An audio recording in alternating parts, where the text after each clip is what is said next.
ನಮಸ್ಕಾರ. ಪರ್ಫೆಕ್ಟ್ ರುಚಿ ಚಾನಲ್ಗೆ ಸ್ವಾಗತ. ಇವಾಗ ಒಬ್ಬಟ್ಟು ಸಾಂಬಾರು ಯಾವ ರೀತಿ ಮಾಡೋದು ಅಂತ ನೋಡೋಣ. ಬೇಕಾಗಿರೋ ಸಾಮಗ್ರಿಗಳು, ನಾನು ಒಂದು 20 ರಿಂದ 22 ಎಸಳು ಬೆಳ್ಳುಳ್ಳಿ ತಗೊಂಡಿದ್ದೀನಿ, ಅರ್ಧ ಈರುಳ್ಳಿ ತಗೊಂಡಿದ್ದೀನಿ, ಮತ್ತು 2 ಟೊಮೆಟೊ, ಒಂದು 20 ರಿಂದ 22 ಮೆಣಸಿನ್ಕಾಯಿ ತಗೊಂಡಿದ್ದೀನಿ, ಒಣಮೆಣಸಿನ್ಕಾಯಿ. ನೀವು ಖಾರ ಜಾಸ್ತಿ ಬೇಕಂದರೆ ನೋಡ್ಕೊಂಡು ಹಾಕ್ಕೊಳ್ಳಿ.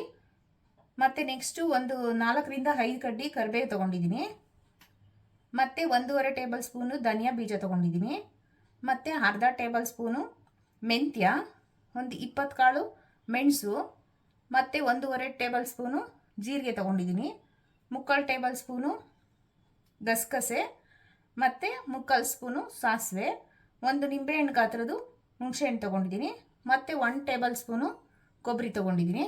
ಇವಾಗ ಇದನ್ನೆಲ್ಲ ಹುರ್ಕೊಬೇಕು. ಯಾವ ರೀತಿ ಮಾಡೋದು ಅಂತ ನೋಡೋಣ. ಒಬ್ಬಟ್ಟು ಮಾಡೋಕ್ಕೆ ಬೇಳೆ ಬೇಯಿಸ್ಕೊಂಡಿರ್ತೀವಲ್ಲ, ಆ ನೀರು ತೊಗೊಂಡಿದ್ದೀನಿ. ಇದಕ್ಕೆ ನೋಡಿ, ಕರ್ಬೇವಿನ ಸೊಪ್ಪು ತೋರಿಸಿದ್ನಲ್ಲ ಅವಾಗಲೇ, ಆ ಕರ್ಬೇವಿನ ಸೊಪ್ಪು ಹಿಂಗೆ ಹಾಕ್ಬಿಡೋಣ, ಮತ್ತು ಹುಣಸೆಹಣ್ಣು ಹಾಕ್ಬಿಡೋಣ. ಇದು ಕ್ಲೋಸ್ ಮಾಡಿಬಿಡೋಣ, ನೆನ್ಕೊಳ್ಳಿ. ಅಷ್ಟೊತ್ತಿಗೆ ಇದನ್ನೆಲ್ಲ ಹುರ್ಕೊಂಬಿಡೋಣ. ಸ್ಟವ್ ಹಚ್ಚಿ ಬಾಣಲಿಗೆ ಇಟ್ಕೊಂಡಿದ್ದೀನಿ. ಇವಾಗ ಇದಕ್ಕೆ ಧನಿಯಾ ಬೀಜ ತೊಗೊಂಡಿದ್ವಲ್ಲ, ಧನಿಯಾ ಬೀಜ ಆಡಿಸ್ಕೊಳ್ಳೋಣ. ಸ್ವಲ್ಪ ಬಿಸಿ ಮಾಡ್ಕೋಬೇಕು, ಜಾಸ್ತಿ ಮಾಡ್ಕೊಬೇಡಿ. ಒಂದು ಅರ್ಧ ನಿಮಿಷಕ್ಕೆಲ್ಲ ಆಗೋಗ್ಬಿಡುತ್ತೆ. ಆಗಿದೆ. ಇವಾಗ ಈ ಸೈಡಿಗೆ ಇಟ್ಕೊಳ್ಳೋಣ ಒಂದು ಪಾತ್ರೆಗೆ. ನೆಕ್ಸ್ಟು ಸಾಸಿವೆ ಮತ್ತು ಮೆಂತ್ಯ ಹಾಕ್ಕೊಳ್ಳೋಣ. ಇದು ಚಿಟಪಟ ಅನ್ನಬೇಕು ನೀಟಾಗಿ, ಇಲ್ಲಾಂದರೆ ಕಹಿ ಬಂದ್ಬಿಡುತ್ತೆ. ನಾನು ಕಮ್ಮಿ ಕ್ವಾಂಟಿಟಿ ಸಾಂಬಾರು ಮಾಡೋದ್ರಿಂದ ಸ್ವಲ್ಪ ಸ್ವಲ್ಪ ತೊಗೊಂಡಿದ್ದೀನಿ. ನೀವು ಜಾಸ್ತಿ ಮಾಡಬೇಕಂದ್ರೆ ಸ್ವಲ್ಪ ಜಾಸ್ತಿ ಹಾಕ್ಕೊಳ್ಳಿ. ನೋಡಿ, ಚಿಟಪಟ ಅಂತ ಇದೆ. ಈಗ ಆಗಿದೆ. ಇವಾಗ ಪ್ಲೇಟು ತಗೊಳ್ಳೋಣ. ಇದನ್ನು ನೀವೇನಾದರೂ ಜಾಸ್ತಿ ಸಾಂಬಾರು ಮಾಡಬೇಕು ಅಂದರೆ ನಾನು ತೊಗೊಂಡಿದ್ದೀನಲ್ಲ, ಆ ಮೆಜರ್ಮೆಂಟಲ್ಲಿ ಡಬಲ್ ಹಾಕ್ಕೊಳ್ಳಿ, ಅಥವಾ ನಿಮ್ಗೆ ಎಷ್ಟು ಬೇಕೋ ಅಷ್ಟು ನೋಡ್ಕೊಂಡು ಹಾಕ್ಕೊಳ್ಳಿ. ಈ ಮೆಣಸನ್ನು ಚೆನ್ನಾಗಿ ಹಾಕಬೇಕು, ಪಟಪಟ ಅನ್ನಬೇಕು, ಇಲ್ಲಾಂದರೆ ಸಾಂಬಾರು ಕಹಿ ಬಂದ್ಬಿಡುತ್ತೆ. ನೋಡಿ, ಆಗಿದೆ. ಇವಾಗ ಇದನ್ನು ಪ್ಲೇಟಿಗೆ ತಕ್ಕೊತಾ ಇದ್ದೀನಿ. ಮತ್ತು ಜೀರಿಗೆ ಮತ್ತು ಗಸಗಸೆ ಹುರ್ಕೊಳ್ಳೋಣ.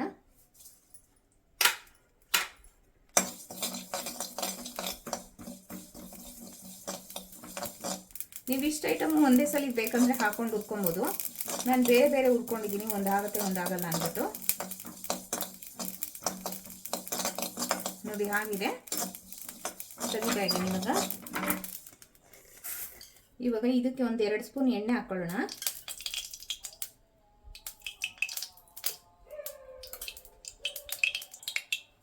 ಬೆಳ್ಳುಳ್ಳಿ, ಈರುಳ್ಳಿ ಹಾಕ್ತಾ ಇದ್ದೀನಿ, ಮತ್ತು ಟೊಮೆಟೊ,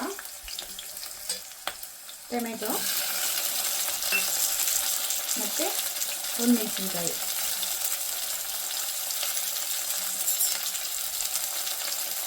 ಎಲ್ಲ ಹಾಕೊಂಡು ಚೆನ್ನಾಗಿ ಹುರ್ಕೊಳ್ಳೋಣ. ಇದನ್ನು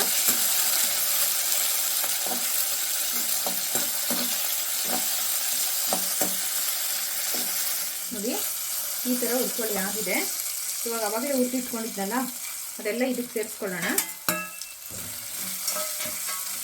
ಮತ್ತು ಸ್ವಲ್ಪ ಕೊತ್ತಂಬರಿ, ಯಾವಾಗಲೇ ತೋರಿಸೋದು ಮರ್ತ್ಬಿಟ್ಟಿದ್ದೆ, ಸ್ವಲ್ಪ ಕೊತ್ತಂಬರಿ ಹಾಕ್ಕೊಂಡಿದ್ದೀನಿ.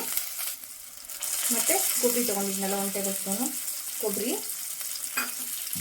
ಮತ್ತು ಈ ಬೇಳೆಗೆ ಮಿಕ್ಸ್ ಮಾಡಿದ್ನಲ್ಲ ಕರಿಬೇವು ಮತ್ತು ಹುಣಸೆಹಣ್ಣು, ಇದು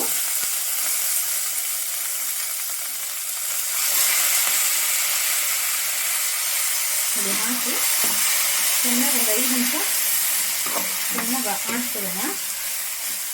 ನೀರು ಹಾಕ್ಕೊಬೇಕು.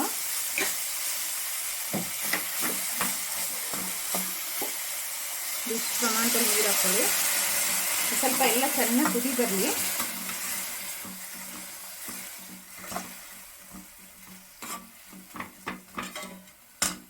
ಇದು ಒಂದು 5 ನಿಮಿಷ ಕುದಿಸ್ಕೊಳ್ಳೋಣ. ನೋಡಿ, ನೀರು ಹಾಕಿದ್ನಲ್ಲ, ಅದೆಲ್ಲ ಡ್ರೈ ಆಗಿದೆ. ಇವಾಗ ಆಗಿದೆ. ಈಗ ಆರಕ್ಕೆ ಬಿಟ್ಬಿಡೋಣ, ಸ್ಟವ್ ಆಫ್ ಮಾಡೋಣ. ಆಗಿದೆ. ಆಮೇಲೆ ಗ್ರೈಂಡ್ ಮಾಡ್ಕೊಳ್ಳೋಣ. ನೋಡಿ, ಮಸಾಲೆ ಎಲ್ಲ ನೀಟಾಗಿ ಪೇಸ್ಟ್ ಮಾಡ್ಕೊಂಡಿದ್ದೀನಿ. ಇವಾಗ ಸಾಂಬಾರ್ಗೆ ಸೇರಿಸೋಣ.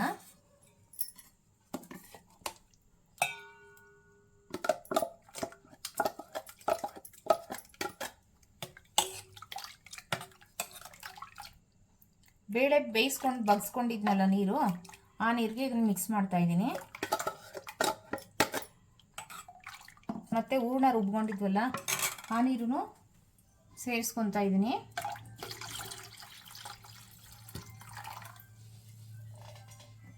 ಇವಾಗ ರುಚಿಗೆ ತಕ್ಕಷ್ಟು ಉಪ್ಪು ಹಾಕೊಳ್ಳೋಣ. ಒಂದು 2 ಟೇಬಲ್ ಸ್ಪೂನ್ ಹಾಕಿದ್ದೀನಿ ನಾನಿಲ್ಲಿ. ಇವಾಗ ಇದನ್ನು ಕುದಿಯೋಕೆ ಇಡೋಣ. ನೋಡಿ, ಈ ಕನ್ಸಿಸ್ಟೆನ್ಸಿನಲ್ಲಿ ಇರಲಿ, ಕರೆಕ್ಟಾಗಿದೆ. ಚೆನ್ನಾಗಿ ಕುದಿಬೇಕು ಸಾರು. ನೋಡಿ, ಸಾರು ಕುದಿಯೋಕೆ ಇಡ್ತಾ ಇದ್ದೀನಿ. ಕುದಿಲಿ, ಒಂದು 10-15 ನಿಮಿಷ ಕುದಿಲಿ. ಎಷ್ಟು ಕುದ್ರೆ ಅಷ್ಟು ಟೇಸ್ಟ್ ಬರುತ್ತೆ ಇದು. ಅಷ್ಟೊತ್ತಿಗೆ ಒಂದು ಒಗ್ಗರಣೆ ಮಾಡ್ಕೊಳ್ಳೋಣ ಸಾಂಬಾರಿಗೆ. ನೋಡಿ, ಒಗ್ಗರಣೆಗೆ ಬಾಣಲಿ ಇಟ್ಟಿದ್ದೀನಿ. ಸ್ವಲ್ಪ ಎಣ್ಣೆ ಹಾಕೊಳ್ಳೋಣ. ಎಣ್ಣೆ ಕಾಯ್ದಿದೆ. ಇವಾಗ ಸ್ವಲ್ಪ ಸಾಸಿವೆ ಹಾಕೊಳ್ಳೋಣ.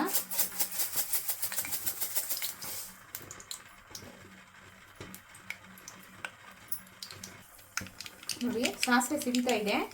ನಾನು ಸ್ವಲ್ಪ ಕರಿಬೇವಿನ ಸೊಪ್ಪು ಮತ್ತು ಒಂದು 8 ಎಸಳು ಬೆಳ್ಳುಳ್ಳಿ ಕುಟ್ಟಿದ್ದೀನಿ, ಸ್ವಲ್ಪ ದಪ್ಪ ದಪ್ಪ, ಮತ್ತು ಒಂದು ಅರ್ಧ ಈರುಳ್ಳಿ ತೊಗೊಂಡಿದ್ದೀನಿ.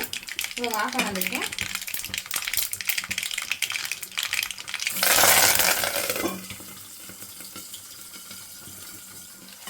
ನೋಡಿ, ಬೇಯ್ತಾ ಇದೆ.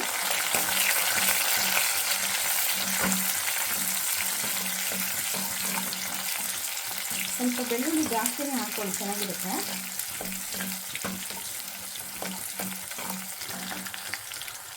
ನೋಡಿ, ಸಾರು ಚೆನ್ನಾಗಿ ಕುದ್ದಿದೆ. ಒಂದು 15-20 ನಿಮಿಷ. ಒಗ್ಗರಣೆ ಇದಕ್ಕೆ ಮಿಕ್ಸ್ ಮಾಡ್ಕೊಳ್ಳೋಣ.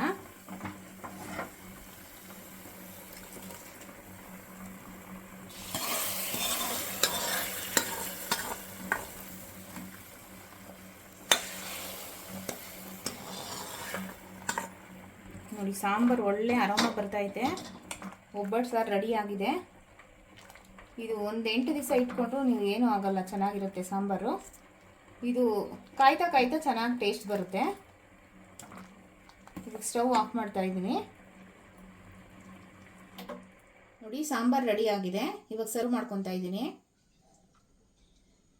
ಈ ವಿಡಿಯೋ ಇಷ್ಟ ಆಗಿದ್ರೆ ಪ್ಲೀಸ್ ಲೈಕ್ ಮಾಡಿ, ಶೇರ್ ಮಾಡಿ, ಕಮೆಂಟ್ ಮಾಡಿ, ಸಬ್ಸ್ಕ್ರೈಬ್ ಮಾಡ್ಕೊಳ್ಳಿ. Thank you.